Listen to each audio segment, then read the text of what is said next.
Look, it's really good to be back with you after my travels, so just lovely to see you all again, and thanks to Father Federico and all the team here for keeping Newman House ticking over these last couple of weeks.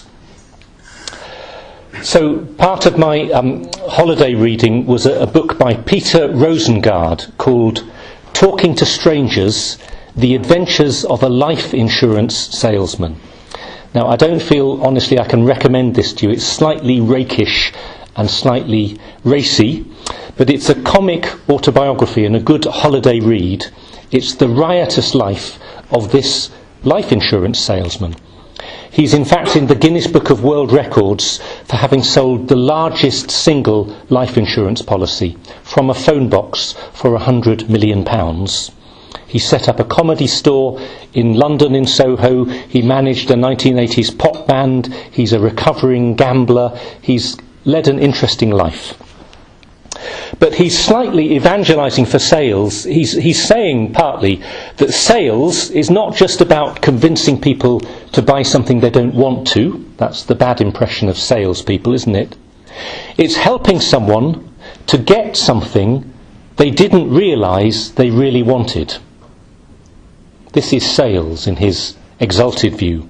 It's a noble art, something to be proud of when it's done well. He says he discovered this when he first went to the States, when salesmen are celebrated, not just booed and jeered. And in his particular case, selling life insurance, what's it about? Setting aside money in the present for a guaranteed return in the future, for you or for your beneficiaries. He says, I think with his hand on his heart, he is selling security to people. And if you believe he's an honest salesman, you can take him at his word. Now look, I've got to be very careful here. I don't want to stretch it too far and to compare Jesus to Peter Rosengard, but really, at the beginning of the Gospel today, what is Jesus' simple message? Stop living in the present moment alone. Sell your possessions, give alms, get purses. This is Jesus, not the salesman. Get purses that do not wear out. Treasure in heaven that will not fail you. Shift your focus from the present to the future, from what is passing to what is eternal. And don't just do this, I'm still pretending to be speaking in Jesus' voice now, don't just do this because I'm telling you out of faith or obedience, but do it because it's sheer common sense. This is not just sales patter, it's the crystal clear truth. What matters more, eternity or the passing present? The future with God or our brief life in this world? This is Jesus, not my holiday reading. So we need to set our hearts on the treasures of heaven and of eternal life. That's where the gospel starts. How do we do that? Well, there are two different parables actually that Jesus gives us, and they've each got something to say. I'll start with the second one. In the second parable we heard, we're called to be stewards in God's household. Stewards. So, of course, Jesus is addressing his disciples, first of all, speaking about their care for the churches. Speaking to those who, as it were, are working in the church and caring for the church. But it's about all Christians, really. It's not just to the leaders. The faithful and wise steward, says Jesus, gives the allowance of food to the household at the proper time.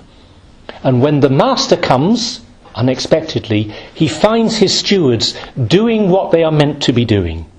Unlike the faithless steward, who is beating the servants, eating and drinking and getting drunk, and thinking only of his own self-indulgence.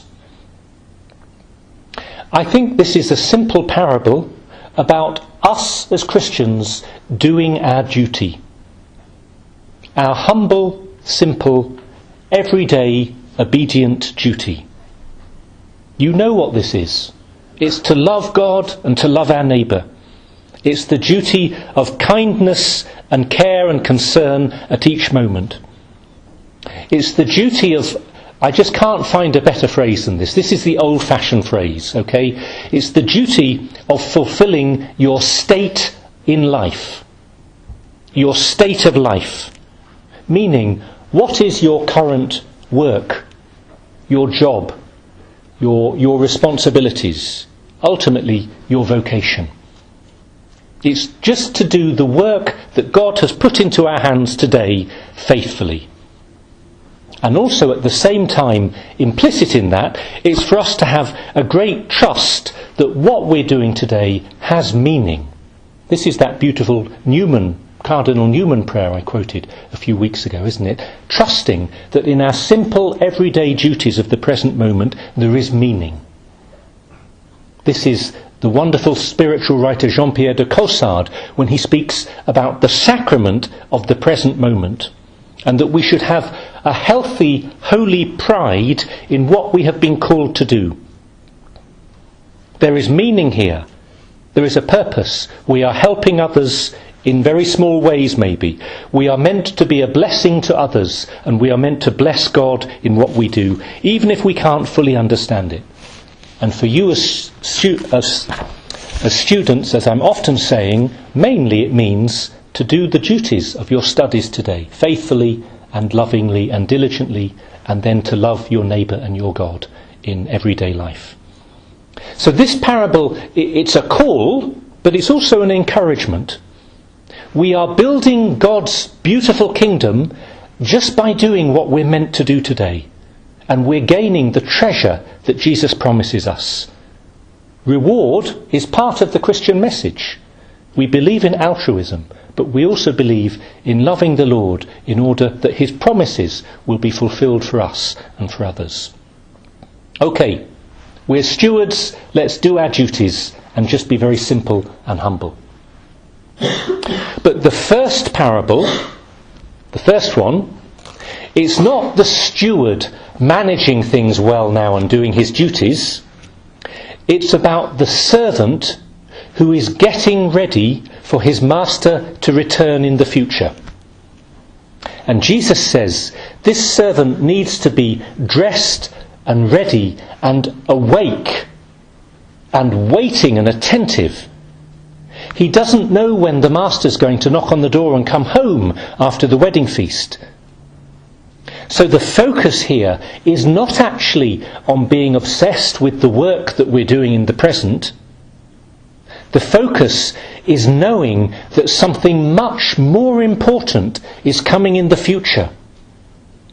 Specifically, the return of Jesus Christ at the end of time.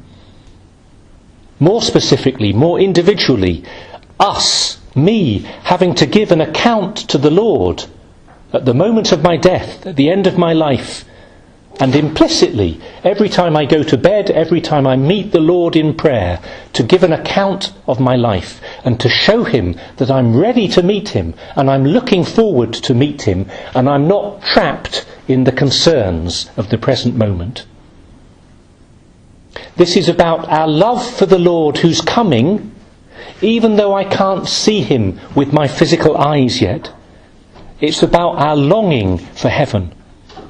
And paradoxically, if as Christians we're only caught up in our present duties, very diligently, like good stewards, but if we're not looking and longing for something greater, for our Master to return, then something has gone wrong. Do you see this? I don't just mean we shouldn't sin and be trapped in selfishness. Of course we shouldn't. Even if we're diligently living our Christian lives, very dutiful, with our heads down and our eyes focused, if we're not able to lift up our hearts and minds and we're not longing for the Lord to come, that lack of hope for the future is distorting the duties that we're living in the present moment. This is the letter to the Hebrews today, that faith is oriented to the future. Abraham set out to a distant land. He wasn't sure where he was going. That's many of you now, I know, this summer, having finished your courses. Well, you are like Abraham and Sarah. You're going to a beautiful distant land. Some of you know what it is, some of you don't. Abraham is living in tents. Great. But he's looking forward to a city that will be designed and founded and built by God of stone and brick and mortar. Sarah is barren. You might feel like that spiritually or vocationally or career-wise or exam results-wise, yes? You might feel barren like Sarah, but she believed in the promises of the Lord that she would bear a child. She believed in God's promises. And they both died in faith before fully receiving what they'd been promised. They were getting glimpses. Prayers were being answered, but the great, great promises of a future and a land and an inheritance, they had to wait for these. And the author to the letter to the Hebrews said, the fact that things were unfulfilled was actually a blessing for them, because it forced them to remember that they were only strangers and nomads in this land. The old-fashioned translation, beautiful, that they were strangers and sojourners. Strangers and sojourners, searching for their real homeland. It's not that I want you to be unhappy, but I guess I'm saying, and I think Jesus is saying, and certainly the author of the letter to the Hebrews is saying, if we get too happy, in a worldly sense, even as Christians, if we get too locked into the joys of the present moment, it can make us complacent and we can get stuck. And we're meant to have a stone in the shoe, a little bit of grit, a longing because things are not all that they could be, a longing for heaven. This is the Christian virtue of faith and of hope. So part of the kingdom is not investing too much in the present, but investing, hoping, believing in the future. Even as Christians who are committed to the Lord, we can get caught up in the present. We can do the work of the Lord, forgetting the Lord for whom we work. We can build the kingdom, but we can get more interested in doing the building, the workaholism, than building the kingdom, which is the place we want to live for and that we long for. All of this really came home to me in Fatima when I was there 2 weeks ago after the wedding in Lisbon. It was my first time. I knew Lourdes so well and I wasn't sure what to expect going to Fatima. It is a really, really beautiful, holy place. The beauty of the place and the simplicity and the power of the story. Mary appearing to the children, Lucia, Francisco and Jacinta. The message of prayer and conversion, of praying the rosary daily, of praying especially for the conversion of sinners to avoid the human and moral disasters that will overtake us if we turn away from the Lord. I won't give the whole story. I'll give another sermon on that, I'm sure, and you can look it up. But what struck me, especially in the light of the gospel today, was the holiness of the children and their awareness of the importance of the future. Really, I'm not just making this up to make a clever link with the gospel today. It really struck me. Lucia, when she saw the angel and then Mary, she was the one who spoke the most. And she always prefaced what she said with the words, "What do you want me to do?" What humility in a little child. She sees our Blessed Mother in her glory. What do you want me to do? And Jacinta and Francisco, now canonized saints, I went to their graves, their tombs, their shrines. Their simplicity and their trust. They gave their lives to prayer and penance at such a young age after these visions, not because they were brainwashed as children, but because they were so open and transparent to the truth that they had heard and seen. The famous vision of hell that changed them so much, but inseparable from the even more important visions of heaven that they had in seeing the Virgin Mary and the other saints, and especially of the visit of the great angel who came to see them to prepare them before Our Lady, teaching them to worship God and to pray for sinners. Do you see, it's these visions of the future that changed them, really utterly transformed them. They could never live in the present in the same way because they were so aware of the future. That's what changed. And that's what I came away with a longing for, just to understand what they had seen and to live it myself.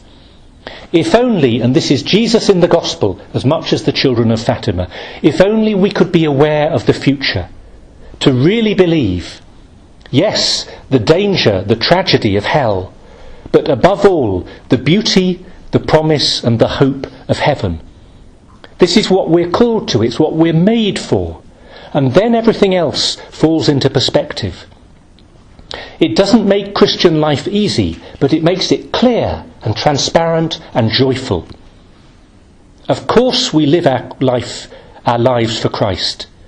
We serve him now as stewards. We wait for his coming. We speak about him.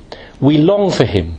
We do all this because it's true and because we've seen it. We've seen it with the eyes of faith, and Jesus has taught it with his words of truth. This treasure, this beauty, is more than anything else in the world. We're transformed by seeing the future, and because of that, our present is transformed as well.